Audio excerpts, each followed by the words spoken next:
Gavana wa Machakos Wavinya Ndeti niamukirite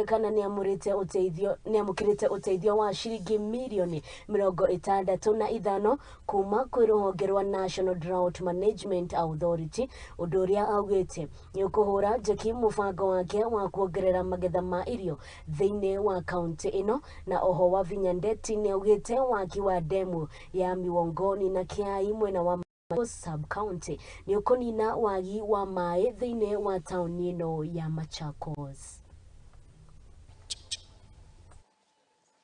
This press briefing is to preside over handing over of those 6 projects to contractors who won specific contracts so that they can undertake the works which will be done. Total, IFAD and our government are going to be investing 65 million in those projects.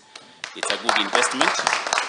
And apart from those water projects, we have an intention, which we have already started with the Department of Water and Agriculture, to do additional 108 farm ponds to enable small-scale farmers harvest water at household level and be able to use it. Easy project tumepatiwa.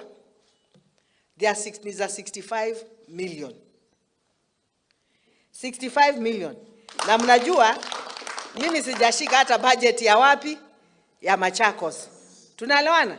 65 ninaanza hata sijashika. Tunaelewana? Na nimepatiwa boreholes za 65 million.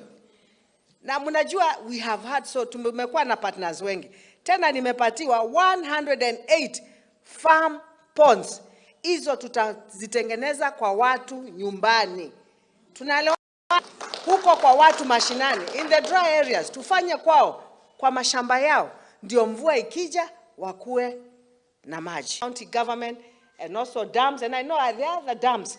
Here in Machakos tomorrow, there are 2 dams that I had issues with, Katelembo and Kadekakai. That has been resolved. Now, here I'm going to have 2 dams. If I add those 2 dams, there's Chai Dam and there's Miwongoni Dam. In Machakos, I will not have issues of water. Yeah, I will even be able to take water to other areas, not just Machakos alone. Whereby Mr. Justin